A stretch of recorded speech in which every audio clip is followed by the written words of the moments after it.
रामाय रामभद्राय रामचन्द्राय वेदसे रघुनाथाय नाथाय सीताय पतये नमः। अतुलितबलधामं हेमशैलावदेहं तनुजवल्कृशानं ज्ञानिनामाग्रगण्यं सकलगुणनिधानं बाळरानामधीशं रघुपतप्रियभक्तं वातजातं नमामि। आय सुहासन कहिए प्रभु, आइए पवन कुमार, बल बुद्धि विद्या देहु मोहि, सोहरहु कलेश विकार।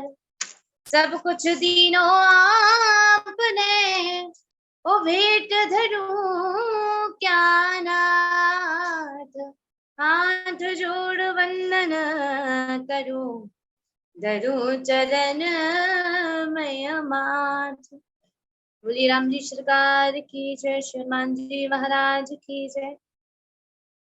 इस सत्संग मंच से जुड़े हुए सभी श्रोता एवं भगवत अनुरागी दूर दूर से अनेक विद्वानों के द्वारा भगवान की हरि चर्चा का आनंद ले रहे हैं। और ये बड़े सौभाग्य का विषय है कि हम सभी लोग आज इस सत्संग मंच से जुड़े हुए हैं। आदरणीय बड़े भैया जी के द्वारा हम सभी लोग एकत्रित होने का हम सभी को अवसर प्राप्त हुआ है। और श्री हनुमान जी महाराज की असीम अनुकंपा से ऐसे सत्संग हमें प्राप्त हो पा रहे हैं।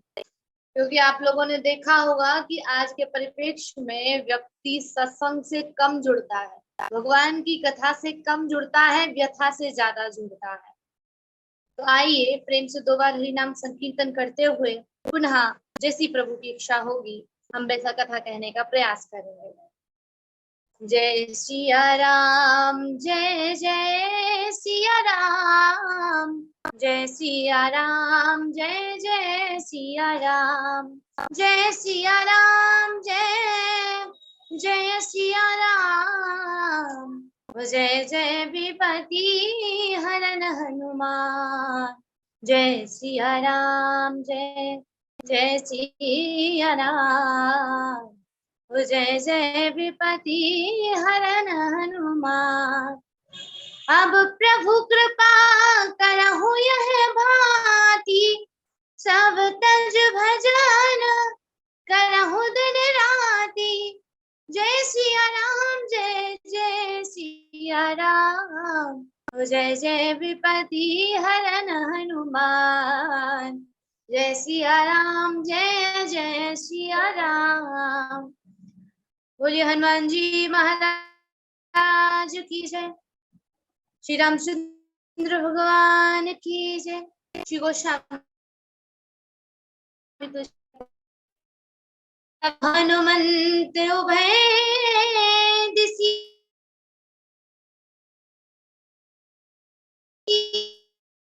की सब कथा सुनाई, ओ पावक साथ। जब सुग्रीव ने श्री हनुमान जी महाराज को भेजा है कि ये तो राजकुमार चले आ रहे हैं, कहीं इनको बाली ने तो नहीं भेज दिया, आप जाकर के इनका परीक्षण कीजिए। और जब उनका सार जानने के पश्चात ये दोनों राजकुमार क्यों आए हैं, किस कारण से आए हैं, श्री हनुमान जी महाराज जब जान गए ना, तो अपना स्वरूप, अपना वेश बदल करके प्रभु श्री राम जी के समक्ष आकर के खड़े हो गए। श्री राम जी सरकार सबरी मैया के आश्रम से लौट रहे हैं और सबरी मैया ने आगे का रास्ता उनको बताया था। तो श्री राम जी चले जा रहे हैं और राम जी जब हनुमान जी से भेंट हुई तो हनुमान जी ने पूछा कि आप कौन हैं, मैं आपको पहचाना नहीं। तो श्री राम जी ने परिचय दिया था अपना। वर्णन आता है कि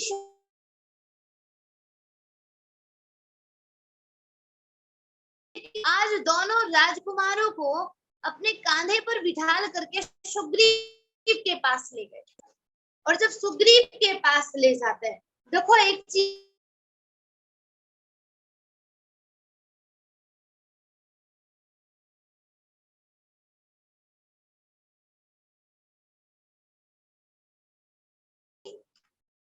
एक बहुत बड़े विद्वान हुए हैं। वर्णन आया है कि वह जो विद्वान थे, दो विद्वान एक सेठ जी के यहाँ पर गए और जब सेठ जी के यहाँ पर दोनों विद्वान जाते हैं तो उन्होंने देखा, दोनों विद्वान जब पहुंचे तो एक विद्वान स्नान करने के लिए चले गए और दूसरे विद्वान आकर के बैठ गए।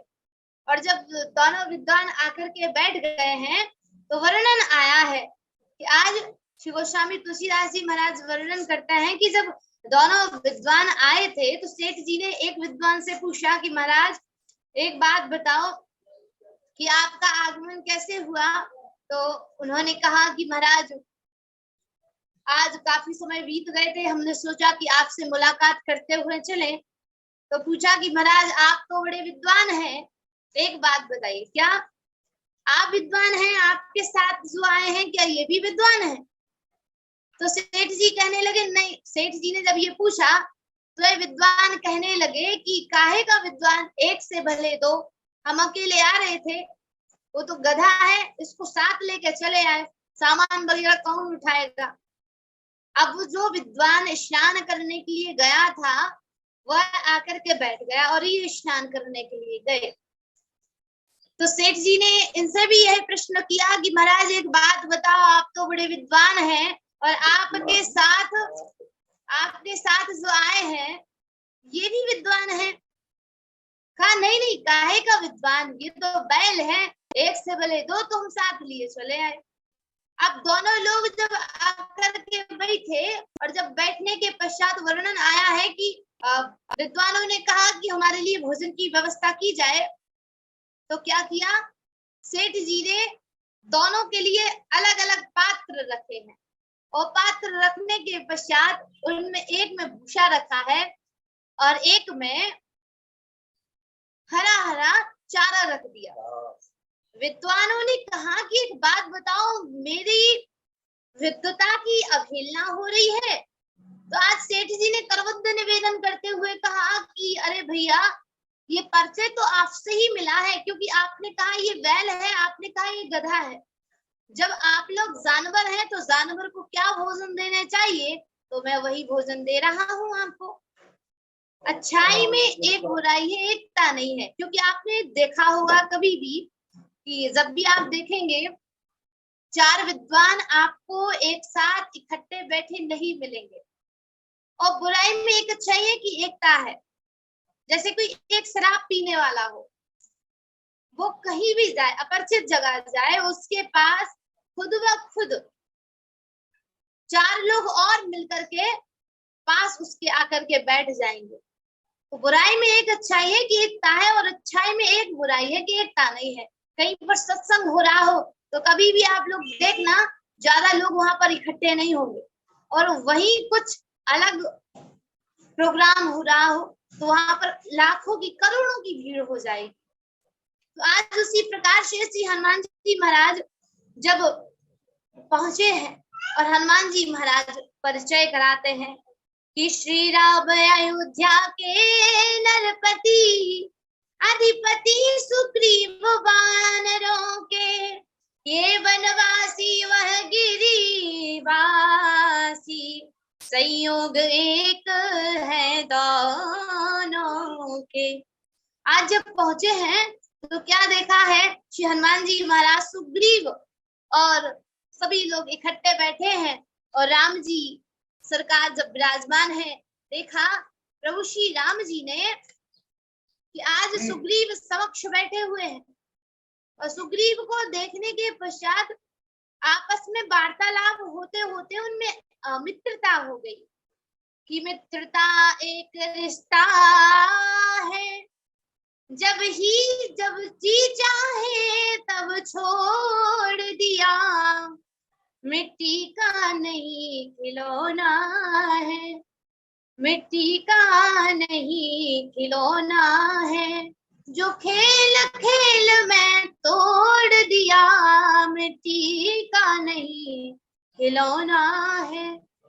वर्णन आया है कि मित्रता एक ऐसा रिश्ता होता है जो एक बार अगर किसी से जुड़ जाए तो उसे कभी तोड़ना नहीं चाहिए। पहले तो किसी व्यक्ति से जुड़ने से पूर्व में उसकी जानकारी लेना बहुत आवश्यक है। दूसरी बात, अगर एक बार उससे संबंध जुड़ गया तो उसको कैसे भी करके जीवन पर्यंत उसको निभाइए, कोशिश कीजिए कि वह जिंदगी भर चलता रहे। लेकिन आज के परिप्रेक्ष्य में क्या करते हैं कि लोग एक दूसरे से रिश्ता तो बहुत जल्दी जोड़ लेते हैं लेकिन बहुत जल्दी उसको तोड़ भी देते हैं, उसको निभा नहीं पाते। तो ऐसे रिश्तों को मत बनाइए जिनको आप निभा ना सके। श्री सुग्रीव जी महाराज बैठे हैं, श्री गोस्वामी तुलसीदास जी महाराज लिखते हैं कि मंत्रन सहित यहाँ एक बारा और बैठ रहे करत विचारा। आज सुग्रीव जी के समक्ष विराजमान होकर के कहा कि मैं एक बार की बात है राम जी, क्या कि हम मंत्रियों के साथ इस कंदिला के बाहर बैठ करके आपस में वार्तालाप कर रहे थे, कुछ हम लोगों की बातें हो रही थी। तब हमने एक दृश्य देखा कि गगन पंथ देखी मैं जाता और परवश परी बहुत बिलपाता। यहाँ से एक नारी का हरण करके रावण ले जा रहा था और हम लोगों को देख करके उस नारी ने क्या कहा, राम राम राम पुकारी, राम राम राम पुकारी, ओ हमें देख डारे, हमें हो देख दीने पटडारी, राम राम राम पुकारी। राम जी सरकार, उन्होंने हमको देख करके एक वस्त्र में अनेक अनेक आभूषणों को रख करके हम लोगों के बीच में जब फेंका और वो आभूषण मैंने आज भी संभाल करके रखे हैं, आज आदेश दे दिया और आदेश देने के पश्चात आज उन आभूषणों को मंगवाया गया और जब वह आभूषण लेकर के आए हैं तो वर्णन आता है कि राम जी से कहा कि राम जी देखिए ये जानकी जी के आभूषण हैं, मेरी आंखों में सम्मुख ही क्या कहूँ निकल कर चूर गया, रह गए इधर कुंडल नूपुर, रथ सीधा दक्षिण ओर गया। मैं यहाँ पर बैठा ही रहा, मुझे अगर ये पहले ज्ञात होता ना कि जानकी जी जा रही है तो मैं उनको जरूर बचा लेता, लेकिन आप चिंता मत कीजिए, मैं आपको वचन देता हूं कि मैं आपकी मदद, आपकी सहायता अवश्य करूंगा। जब ये कहा है तो आज प्रभु श्री राम जी बैठे हुए हैं उन नूपुरों को देख करके जो आभूषण आए हैं उनको देखा, लक्ष्मण जी से कहा, लक्ष्मण जी एक बात बताओ, आप इन आभूषणों को देख करके बताइए, क्या ये मेरी सीता के आभूषण हैं? लक्ष्मण जी करवत निवेदन करते हुए कहने लगे कि हे नाथ, मैं इन आभूषणों की पहचान बिल्कुल नहीं बता सकता, क्योंकि मैंने तो श्री जानकी जी के चरणों को देखा है, इसके अर्थात उनके नूपुरों को नहीं देखा। मैंने तो चरण निहारे हैं, देखे माता के कान नहीं। मैं तो बिछुओं का सेवक हूँ, कुंडल की कुछ पहचान नहीं। इसलिए मैं आपसे कहता हूँ कि मुझे बिल्कुल भी पहचान नहीं है नाथ, आप देख लीजिए। कहे सुग्रीव सुनहु रघुवीरा, कहे सुग्रीव सुनहु रघुवीरा, उतजहु सोच मन आनहु धीरा। आप चिंता मत कीजिए, मैं आपकी हर प्रकार से सहायता करूंगा। इसलिए आज अपनी सभी बातों को बताया है, कहा कि मैं भी आपकी तरह ही परेशान हूँ, हम दोनों का लक्ष्य बिल्कुल एक है। कहा क्यों?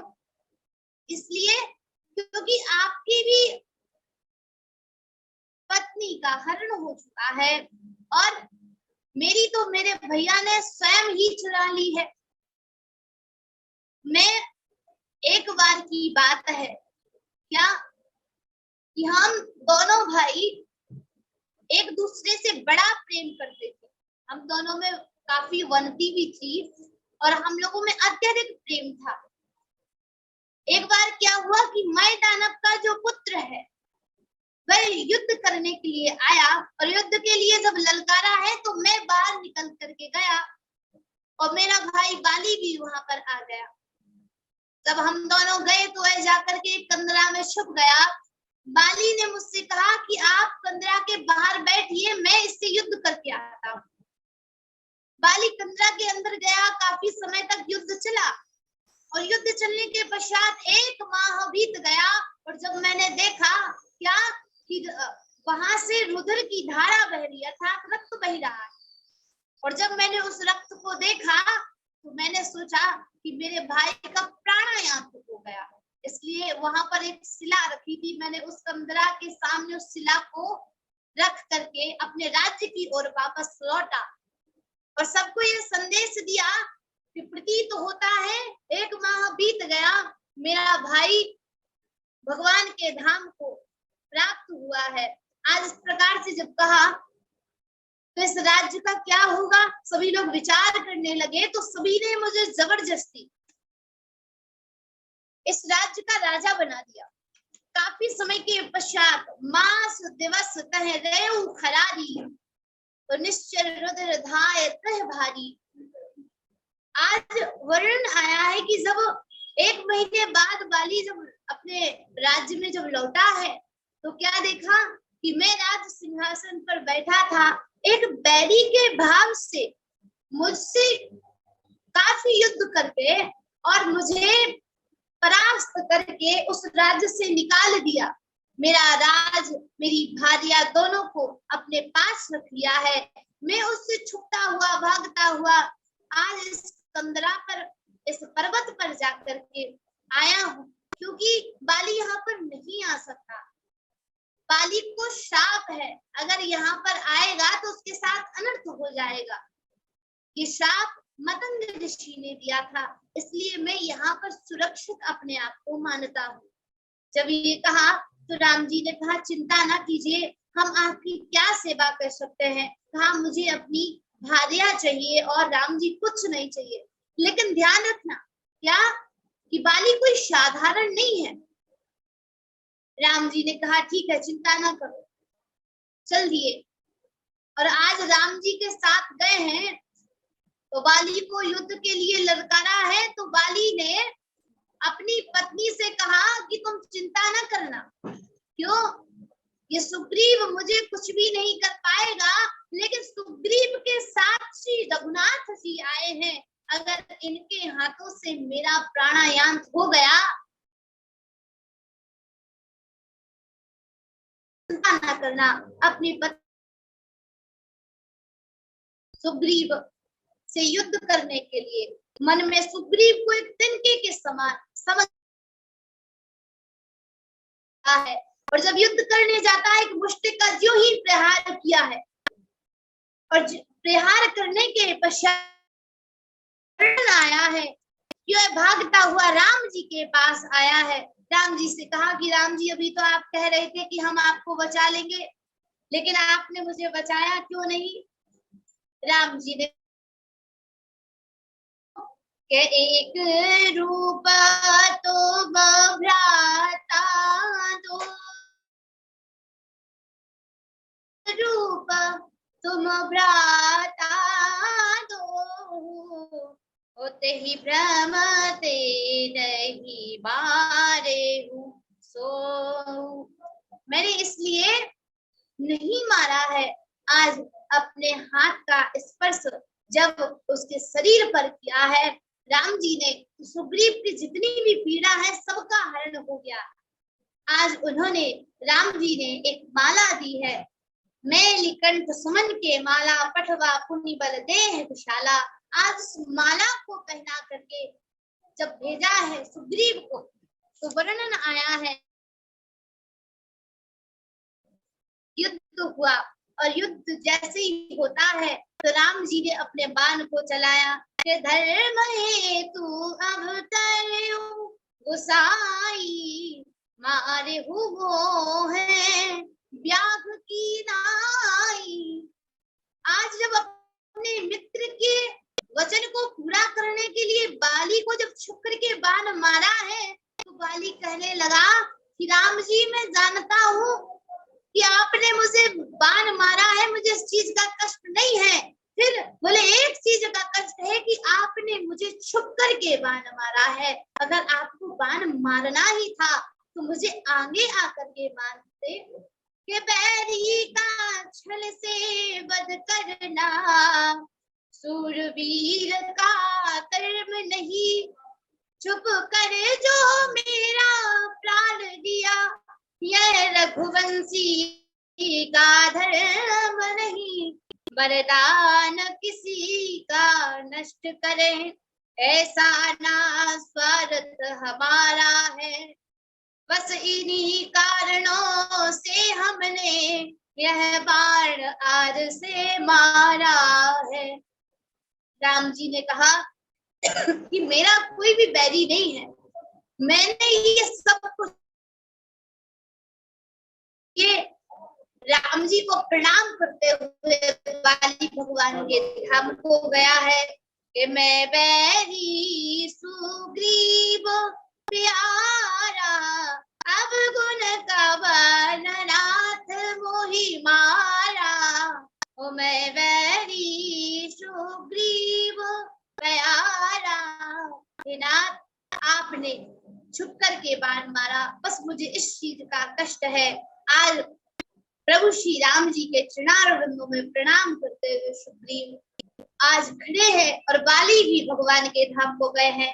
यहाँ मुझसे प्रभु पहले मिलते तो मैं अवश्य दिखला देता, ओ पावक की साक्षी फिर होती, सीता को प्रथम मिला देता। मैं उसको खूब जानता हूँ जो उन्हें चुरा कर भागा है, मैंने उस तुच्छ अनाड़ी को 6 माह का आंख में दावा है। इसलिए मैं आपसे कहता हूँ कि राम जी, अगर आप बताए तो होते मुझे, आज जनक नंदी जानकी आपके समक्ष ना होती, तो आप मुझसे कहते हैं कि जन्म जन्म मुनि जतन कराही, अंतराम कहे आवत नाही, तो जन्म जन्म मुनि जतन कराही। लोग करोड़ों वर्षों तक यत्न करते हैं, लेकिन फिर भी भगवान का नाम उनको अंत में लेने का अवसर नहीं मिलता है। श्रीमद् भागवत महापुराण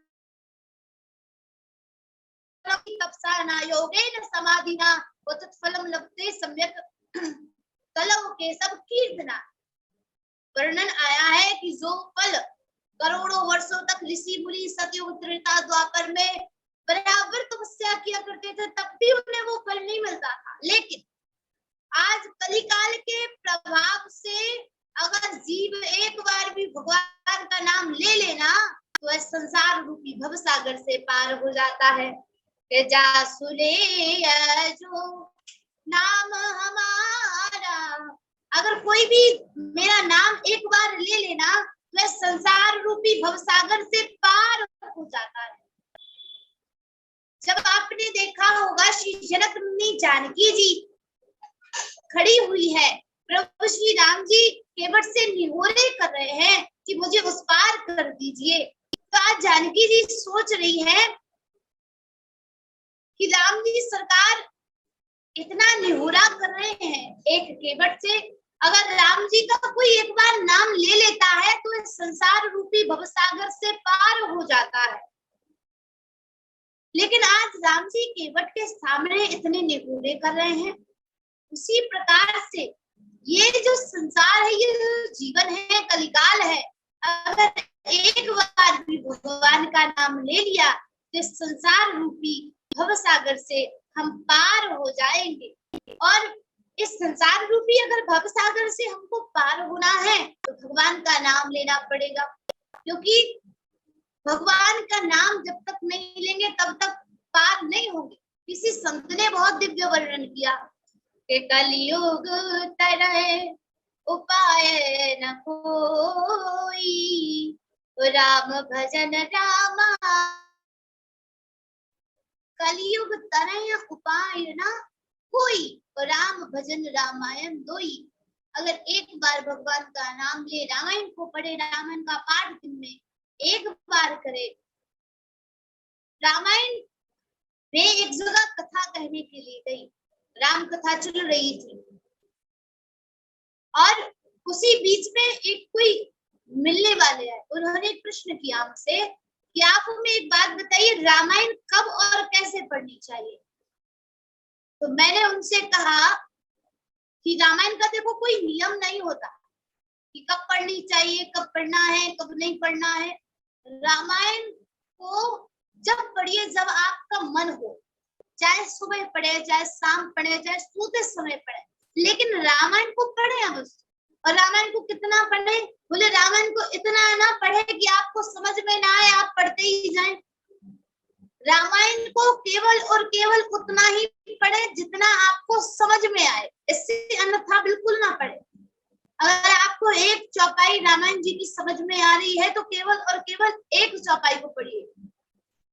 रामायण ये नहीं कहती कि दिन रात मुझे ही पढ़ते रहिए, लेकिन पढ़ो मन से। कोई भी काम करो वो मन से करो, अगर नहीं करना है तो बिल्कुल मत करो, क्योंकि ये जो भगवान का नाम है, इसको अगर एक बार मन से ले लिया तो इस संसार रूपी भवसागर से आप पार हो जाएंगे।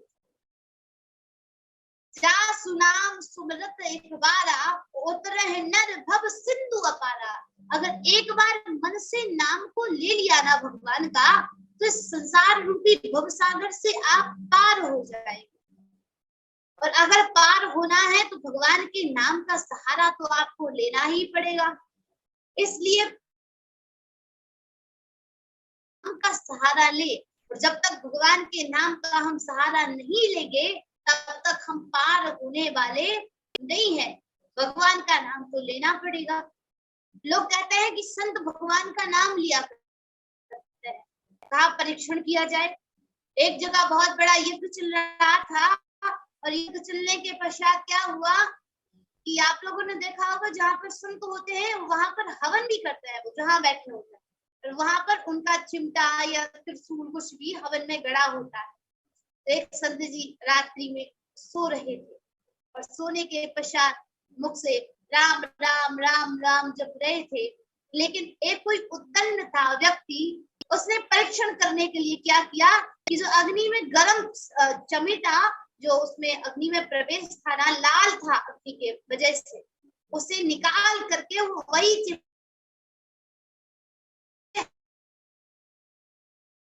बेचारे फड़फड़ा कर उठे और फिर भी कहते हे राम राम राम राम, मुझे किसने जला दिया। आज जब मुख से पहले दिक्कत का नाम न लेने से पहले पहले भगवान का नाम लिया है, तो व्यक्ति सोचने लगा कि आज के परिप्रेक्ष्य में संत ही केवल भजन कर रहे हैं। वो भजन करना भी अति आवश्यक है, क्योंकि बिना भजन के व्यक्ति कुछ नहीं कर सकता।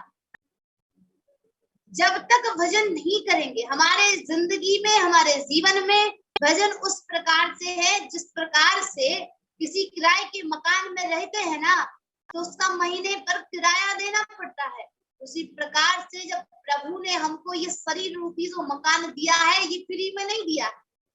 ये जो जीव जब गर्भ में होता है ना, तो गर्भ में होने के पश्चात क्या कहता है कि भगवान जी एक बार मुझे बाहर निकाल दो, मैं आपको वचन देता हूँ कि मैं आपका भजन करूंगा। और जीव जब इस गर्भ से जब बाहर निकलता है तो क्या देखता है, मैं भजन नहीं करता, भजन नहीं करता, मोह माया में अटक जाता है। श्री गोस्वामी तुलसीदास जी ने वर्णन भी किया है, मोहन साजग सो बनिहारा, वो देखूं स्वप्न अनेक प्रकार। भगवान को त्याग करके नाना प्रकार के स्वप्नों को देखता है, नाना प्रकार के ग्रह कारज, नाना जंजाला ते अति दुर्गम शैल विसारा, नाना प्रकार की व्याधियों में ये जीव उलझ जाता है। और जब से ये उलझ गया है, तब से ये परेशान हो गया है। क्योंकि एक बात है, जीवन में कितने भी व्यस्त रहो, लेकिन भगवान को कभी मत छोड़ो। आपने देखा होगा कि जब जब हम भगवान को छोड़ देते हैं, तब तब हमें कष्ट उठाने पड़ते हैं। और जब कष्ट आता है तभी हम भगवान को याद करते हैं। दुख में सुमरन सब करे, सुख में करे न कोई, और जो सुख में सुमरन करे सो दुख काहे को हुए। इसलिए हमें भगवान का भजन अवश्य करना चाहिए, क्योंकि भगवान का भजन हमारे जीवन में बहुत जरूरी है। आज का जीव जिंदगी में सब कुछ करता है, लेकिन बस भगवान का भजन नहीं करता। कथा सुनना अच्छा है, सत्संग में आना, सत्संग से जुड़ना अच्छा है, लेकिन सत्संग क्यों सुना जाता है, किस लिए सुना जाता है, सत्संग को समझो। कथा को जरूरी नहीं है कि आप किसी विद्वान की कथा सुन रहे हैं तो घंटों सुनो, नहीं। विद्वान क्या कहने का प्रयास कर रहा है उसको समझो, क्योंकि कथा तो सभी सुनते हैं, लेकिन उसको समझता हर कोई नहीं है। इसलिए भगवान को समझो, भगवान की कथा ऐसे ना सुनो कि कोई मोबाइल पर ऑनलाइन प्रोग्राम चल रहा है, आप बोल कर गए, दूसरा वक्त आएगा, आपने उसको सुना और सुन करके अपने काम में लग गए। नहीं, अगर आपने कथा को सुना है ना, तो उसको हृदय में भी उतारो, और जब आप हृदय में उतारेंगे ना, तब आपका कथा सुनना सार्थक हो जाएगा। इसलिए किसी भी कथा को सुनो, उस पर मनन करो, चिंतन करो, तब आपका कथा सुनना सार्थक है। अन्यथा अनेकानेक विद्वान नाना प्रकार की कथाओं को कहते हैं, लोग सुनते हैं और सुन करके उसे अनसुना भी कर देते हैं। कृष्ण ने जो किया है उसे कभी मत करो, उसे समझो। राम जी ने जो किया है उसको करो, क्योंकि आपने राम जी के ग्रंथ पर देखा होगा, पहले क्या लिखा है, रामचरितमानस। पहले राम, फिर चरित्र, फिर मानस। राम जी के जो चरित्र हैं उनके पद चिन्हों पर हम चले, ये रामायण सिखाती है हमें। निज धर्म पर चलना सिखाती रोज रामायण। ये रामायण जो है ना, हमें क्या करना है क्या नहीं करना है ये सिखाती है। लेकिन हम लोग करते क्या है, बोले भगवान श्री कृष्ण ने जो किया है हम वो करेंगे, और राम जी ने जो किया है हम उसको बिल्कुल नहीं करेंगे। क्यों नहीं करेंगे? भगवान श्री कृष्ण ने जो किया उसको नहीं करना है। भगवान ने चोरी की है, अगर आज के परिप्रेक्ष्य में आप भी चोरी करेंगे, तो भगवान के जमाने में चोरी हुई है तो सबको प्रसन्नता होती थी कि कन्हैया चोरी करने के लिए आए हैं। आज के जमाने में आप चोरी करेंगे तो क्या होगा, कहीं पर पिटेंगे जरूर। इसलिए भगवान श्री कृष्ण ने जो किया है उसको समझो, हमें जिंदगी में क्या नहीं करना चाहिए। प्रभु श्री राम जी ने जो किया है उसको आप अपने जीवन में उतारो, उनके पद चिन्हों पर चलो, फिर देखना आपका जीवन सार्थक हो जाएगा। आइए दो बार हरि नाम संकीर्तन करते हुए, ओ हरि नाम में क्या बंदिश, रात लीजिए, हरि नाम में क्या बंदिश, दिन रात लीजिए, ताली बजा बजा कर, ताली बजा बजा कर शुरुआत कीजिए कीजिए, हरि नाम में क्या बंदिश, दिन रात लीजिए, औरों के पास जाने से क्या होगा फायदा,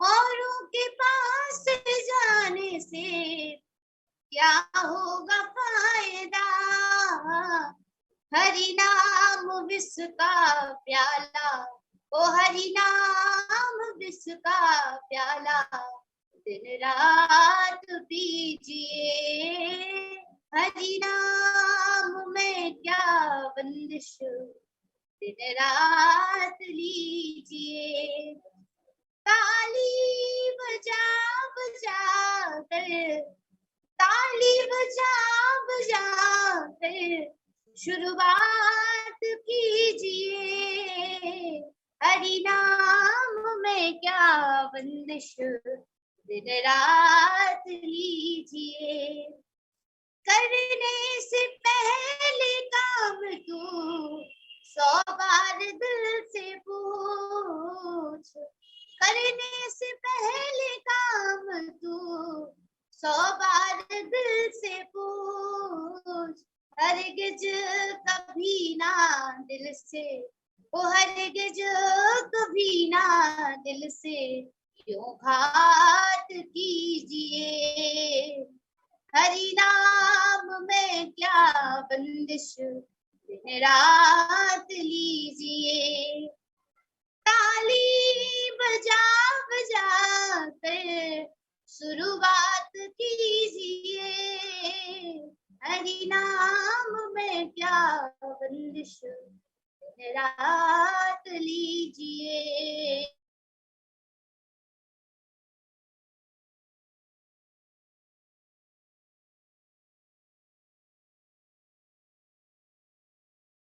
राजमाता सीताराम जी के चरणारविंदों में कोटि कोटि